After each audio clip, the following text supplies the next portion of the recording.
Olá, muito bom dia. Hoje no TPM nós vamos ensinar você a fazer bonecos de pano. Tem um bate-papo sobre pensão, que é um direito para homens e mulheres, e vamos falar sobre a sexualidade infantil. Fica comigo porque o TPM dessa terça-feira começa agora.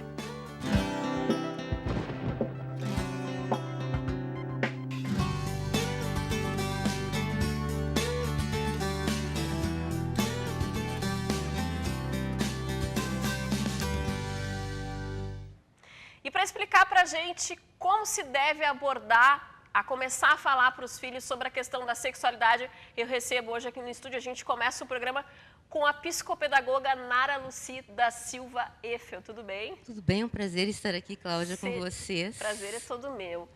Nara, como fazer os pais, principalmente os pais de primeira viagem, não sabem muitas vezes o que responder para os filhos quando começa aquela fase dos porquês. Realmente. De onde eu vim, mamãe, papai, Como eu sou eu, como responder para os filhos essas questões? Essas questões é muito interessante e pegam os pais de saia justa. Realmente, quando os pais vêm ao consultório, Nara, como falar, o porquê, o quando, como, quando começar toda essa explicação. A criança por si, Cláudia, ela é muito curiosa.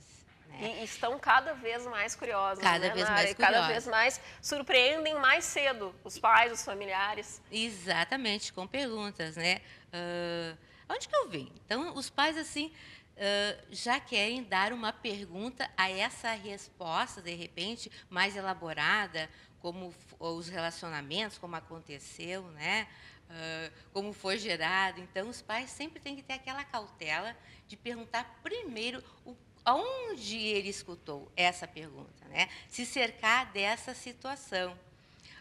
Ou perguntar assim, de repente, aonde você ouviu mesmo?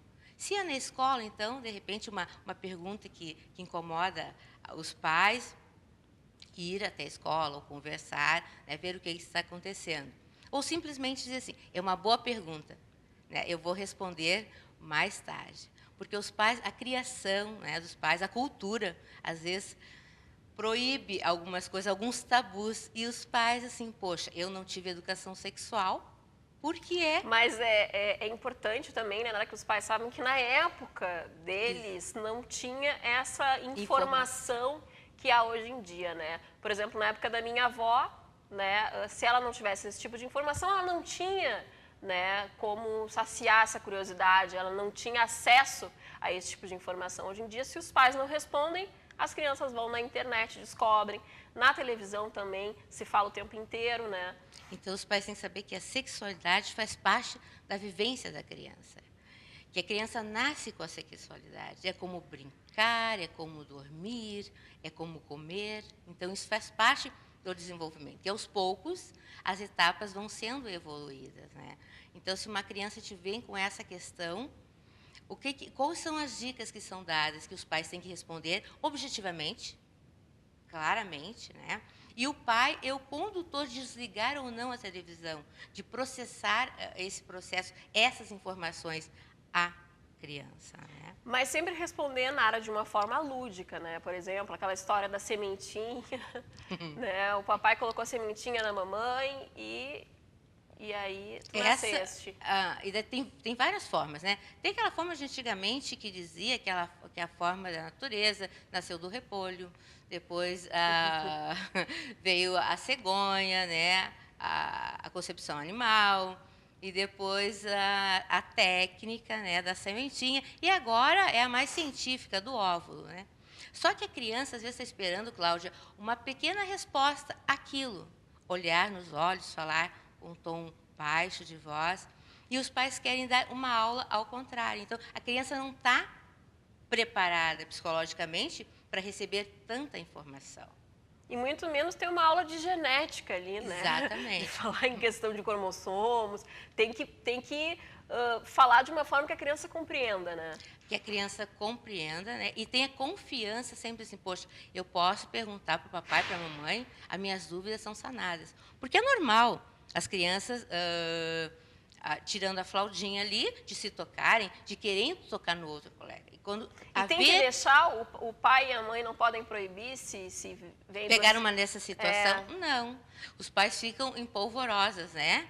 Achando que sexualidade, se conhecer, se tocar, é sexo, e é muito diferente, né?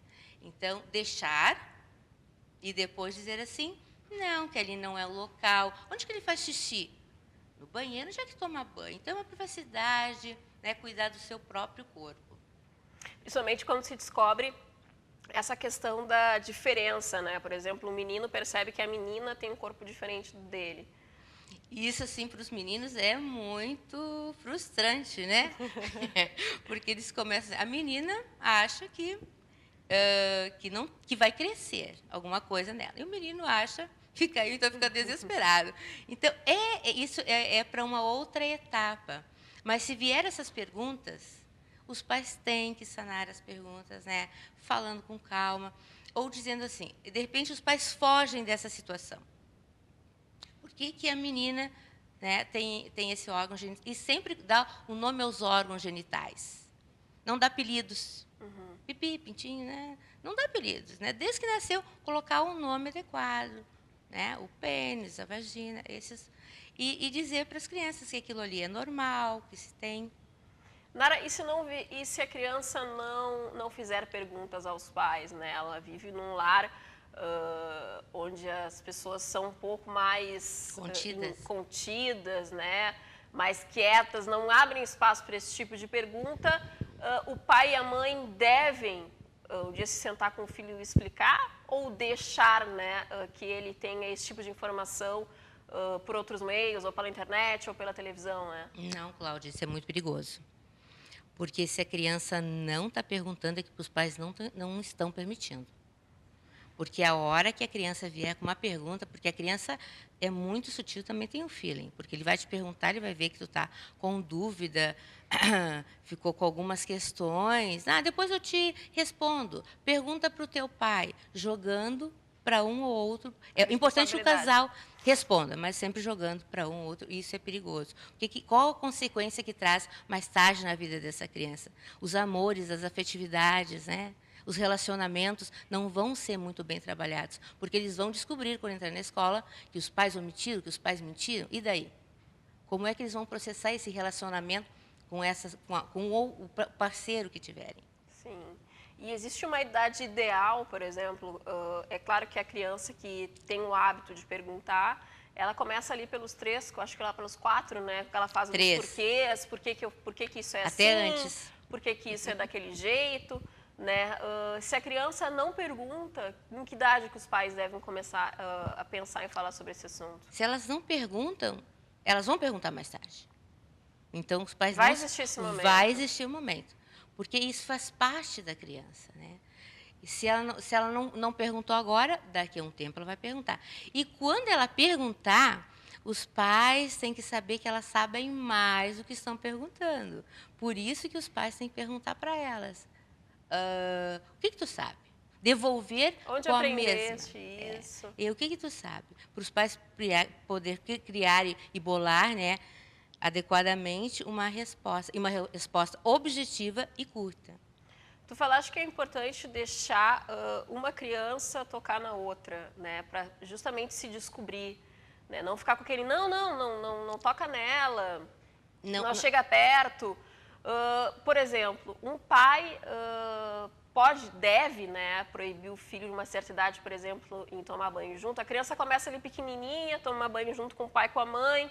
Depois de uma certa idade, o pai e a mãe já não se sentem à vontade e proíbem. Não, tu toma banho sozinho, né? Isso é positivo ou negativo na sua visão? Começando assim, que tu começaste a iniciar, não é que eles permitam se tocarem. É uma coisa, se eles fizerem espontaneamente, Cláudia, não pode tolir. Tem que deixar e depois... Não que vai incentivar, mas que não proíba. Exatamente. E o banho, né? De repente, a criança chegou ao consultório, uma mãe... Nara, estou apavorada, porque agora ela quer mamar no seio. Toma banho, tem 6 anos a menina, toma banho, né? Com a mãe. Então, assim, vai chegar um limite que os pais não vão conseguir, Cláudia, dar esse basta. Ou dar abruptamente. Então, é melhor o pai preservar o seu corpo e o corpo da criança. Né? No começo, até os 3 anos e meio, tranquilo tomar banho. Né? Depois, os pais têm que ter essa reserva com o filho, porque vai chegar uma hora como essa criança, que ela vai querer tocar na mãe, e a mãe não vai querer. E daí vai ficar mais constrangedor. Vai ficar uma situação... Por que eu não posso? Eu estou te vendo. Por que eu não posso mamar de novo? É gostoso, então, com criança. Com certeza. Para finalizar, essa questão da internet, Nara, né? A gente sabe que a gente vive numa era completamente, né, de internet, e as crianças parece que elas já nascem, Sim. Né? Nasceu ali na hora do parto, já virou, já está se comunicando. Né? Os pais eles têm que dar esse limite para a criança, principalmente porque a gente sabe que hoje em dia tem sites aí que falam sobre sexo, né, que abordam essa questão. A criança tem que ter esse acompanhamento, sempre sendo supervisionada pelos pais. Sim, Cláudia, assim, é muito importante porque os pais têm controle do botão, controle da televisão, do computador. Então, assim, o que eu digo sempre? Os primeiros educadores são os pais. Né? Então, o que os pais têm que fazer? Os pais têm que dar um basta, criar rotinas, criar horários. Tem que ter a senha. Tem que ter senha, porque quanto mais tu permitir, tu vai estar estimulando mocinhos e mocinhas. Se tu estimular nessa fase muito grande, o que vai acontecer? Eles vão se iniciar muito cedo também na vida sexual. E é onde os pais ficam apavorados. Mas só que os pais permitiram, né, televisão a todo momento. Não é que não permita a televisão, é que tem que ter restrições. Tem né? que ter limite, né? E também como no computador. Isso é muito importante. Com certeza, tem que dar esses limites e tem que sentar com os filhos para falar sobre essa questão, né? Abertamente. Porque quanto mais falar sobre esse sentido, Cláudia, mais afinidade os pais ficam com as crianças. Porque os pais acham, não foi assim, cria aquilo uma barreira. E não. Se tu fala, as crianças têm confiança de cada vez perguntar tudo que aconteça ao seu redor. Acontecer com elas vão Exatamente. sentir liberdade de falar. Isso. Com certeza. Nara, muito obrigada pela presença aqui no programa. Igualmente. Obrigada pelos esclarecimentos aí sobre essa questão da sexualidade infantil. Obrigada. A gente vai para o intervalo e volta com mais TPM. Fica aqui comigo.